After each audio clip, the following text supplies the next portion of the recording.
former trainer of Jarryd Hayne, and now a very, very good friend who has been a part of this move to the NFL. Hayden Knowles, thanks for coming in. Congratulations to you. It must have been an emotional day. It was for most people in Australian sport, but for yourself, with such a close friendship, finding out yesterday you'd made it, how did you feel?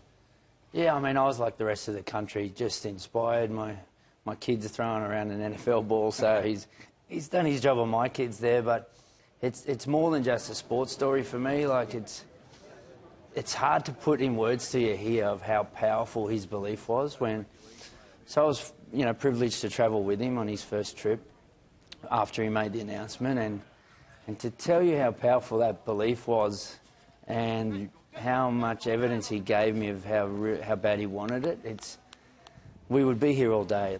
You worked with him at the Parramatta Eels until 2011. You saw him develop as a rugby league player. Did you ever think that he would make such a big call and make this switch and head overseas and be successful in doing so?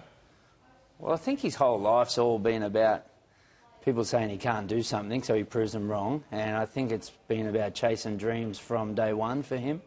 NRL was a dream. There was obviously a passion for NFL. Him and Kristen Inner used to throw the ball around a lot at training and pretend to be NFL stars, or, I would sneak him little vision of NFL players' footwork and things just to, because it's your job to try to inspire them in some way, to surround them with people or experiences that inspire them. But clearly, like I've told you now, the roles have been reversed. He's now inspiring me and everybody else. But yeah, there was always a passion there for the NFL. You've spoken about his belief there, which I guess you would think is the reason that he has been successful in making this move.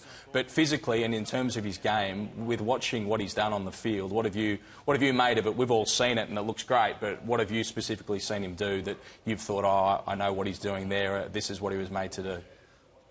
Personally, I think America hasn't seen anything yet. Physically he was able to do this a long time ago, but emotionally and where he's at in his life now, he's so ready. So I believe they haven't seen anything yet, because resource-wise he's got it all. He's got the athleticism, and the most important resource is his drive and his want and his desire. But also he's been surrounded by people over there that have embraced that dream and kind of taken him under his wing. I mean, I've seen players do that to him here in the NRL. I've seen coaches do that to him. He used to come back from an Origin camp and he's grown another level in maturity. So I've seen him grow, but it's such a privilege to hear he went over there, and guys like Colin Kaepernick, all the assistant coaches, have taken him under their wing, and they're going to sit back and be proud of this story that it will be. Like, in 10 years' time, this will be the biggest story in the last 100 years of sport, in my opinion. And those guys will sit back and be proud, probably like I am now, but he's gone past us now.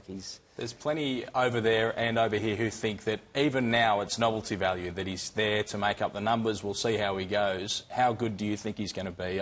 I'm guessing you think we're going to see him start a few games this year, and what do you think he's going to do? Yeah, I really believe he'll go to the top. He'll become the very best. It is so powerful, and again, it's hard to describe. I mean, you asked me that question now, and I remember a dinner he held with some close mates of his before he went away. I'll never forget, Ben Smith said to me, he'll play in a Super Bowl. And the belief that he had around him at this table was again so powerful. And then he talks about his faith a lot like that. It is big. Like, he took me to my first experience of a Hillsong concert in LA. And we sat there and we listened, and I was sitting next to him, and this song came on. It was called Oceans. You have to listen to it. It was my first experience, by the way. It's called Oceans. And it's all about the faith and belief and going in the deep. You're just throwing yourself out in the deep, And I can't think of the exact words, but I went back to his house. I said, Jarryd, that song you had me listen to, it's you, right? And I'll never forget it. He said to me, Ben, he just looked at me and said, Hayden, everyone loves singing the gospel, but I have to live it. And I was just like, wow, it's so bigger than just a sports story. It's just such an inspirational story. Yeah, all the pieces of the puzzle have fallen into place at just the right time for him, That's and he right. seems to be making the most of it. You work with the Roosters now. There's been plenty of talk as to who's next to make that transition, and the name Roger Tuivasa-Sheck is one that people really like to throw out. He's not with the Roosters for too much longer, but him or anyone else that you've worked with, do you think could also try and make this transition and do so successfully? Well, I don't want to get in trouble off Nick Politis, right? Uncle Nick, you don't put him offside, or Trent Robinson. Yeah. So I'm happy to say Roger, because we don't have him anymore, but I'm not going to tell you any others. But if I was the NFL and you believe that those skills that Jarryd's now showing, that the next best, or the next Jarryd Hayne, in my opinion, in the NRL, is Roger Tuivasa-Sheck, I would go and throw all the money in the world at him. Right, well, congratulations. Good luck with the Jarryd Hayne story. Good luck with the Roosters, and well done on your part. Thank you, Ben. Ta.